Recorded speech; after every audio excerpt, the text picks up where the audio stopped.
एक बात समझ लीजिए, इस जीवन के अंदर एक सत्य चीज है, वो है मृत्यु। ये निश्चित आएगी, सबकी आएगी, कोई नहीं रोक सकता। चाहे आस्तिक हो वो भी मरेगा, नास्तिक हो वो भी मरेगा, धार्मिक हो वो भी मरेगा, किसी भी धर्म का मजहब का हो वो भी मरेगा, किसी भी तरह का इंसान हो, कोई भी जीव हो, मृत्यु तो निश्चित है। ये अटल सत्य है। जब ये अटल सत्य समझ में आ जाएगा, अटल सत्य विचार में आ जाएगा,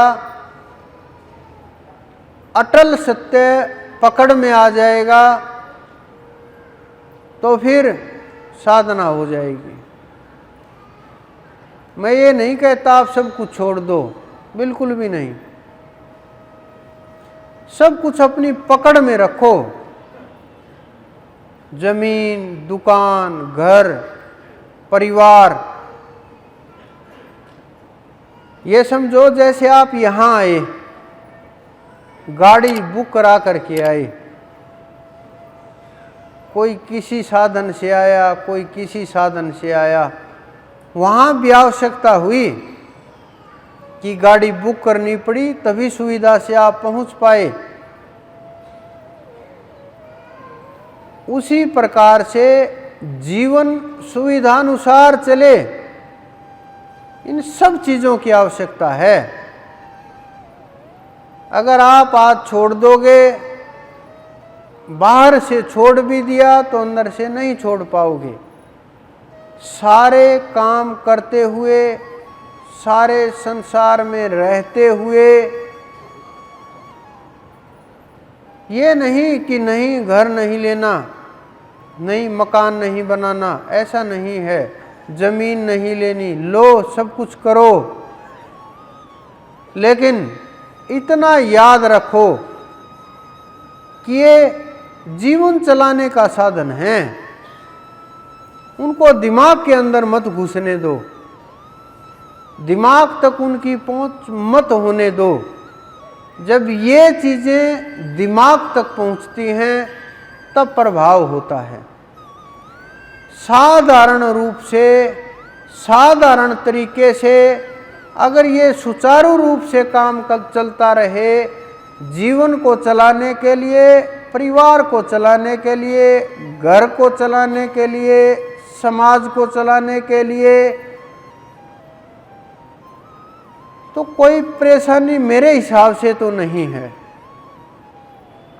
लेकिन अगर ये चीजें दिमाग में घुस गई, चाहे वो वस्तुएं कम ही क्यों न हों, वो बहुत ज़्यादा हो जाएंगी। अगर दिमाग तक ये चीज़ें नहीं पहुंची, तो अगर ये वस्तुएं ज़्यादा भी हुई तो भी कुछ नहीं है। ये ज्ञान सीख गए ना आप, फिर आपका कोई हाथ नहीं पकड़ सकता, फिर आप में और हमारे में कोई भेद नहीं रहेगा। फिर आप ही बोलने लगोगे, मुख से नहीं, शब्दों से नहीं, आपकी आत्मा से पुकार होने लगेगी। आपकी आत्मा बोलेगी और लोग सुनेंगे, मैं नहीं सुनूंगा, क्योंकि उस समय के ऊपर सुनने और सुनाने वाला कोई रहेगा नहीं। जब हम एक ही हो जाएंगे तो फिर कौन सुनने वाला बचेगा और कौन सुनाने वाला? फिर जो सुनने वाले बचे हुए हैं उनको सुनाना आप शुरू कर दोगे, शब्दों के द्वारा नहीं, बोल करके नहीं, अपने व्यवहार के साथ, अपने जीवन के साथ, अपने अनुभवों के साथ अपनी दिनचर्या के साथ, अपने कर्म के साथ वो लोग आपसे जुड़ते जाएंगे, क्योंकि जहाँ सीखने को मिलेगा वहाँ कोई भी सीखेगा ज़रूर। आप ये समझो कितनी ताकत होती है शब्दों में, कितनी ताकत होती है संतों में। पूरे ब्रह्मांड के जीव, देवी देवता, राजा से लेकर के रंक तक सब उनके सामने नतमस्तक हो जाते हैं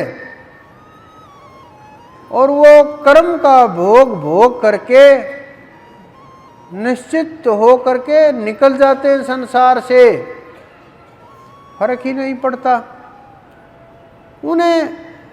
ये नहीं कि संत हैं तो कितनी कथाएं याद होंगी, कितने शास्त्र याद होंगे, कितने वेदों के वाक्य याद होंगे, कितने ग्रंथ याद होंगे। ऐसा नहीं है। उनके जो मुख से शब्द निकलते हैं वो वेद वाक्य बन जाते हैं। उनके मुख से निकले हुए शब्द ग्रंथ का रूप धारण कर लेते हैं। उनके मुख से निकले हुए शब्द लोगों के कल्याण करते हैं, उनकी आत्मा को जगाते हैं। जब तक वो धरा के ऊपर रहते हैं तब तक वो प्रत्येक माध्यम से अपनी एनर्जी से जीवों की जो जो भावनाएं हैं वो पूरी करते रहते हैं और कल्याण में लगे रहते हैं। और जब वो शरीर छोड़ करके जाते हैं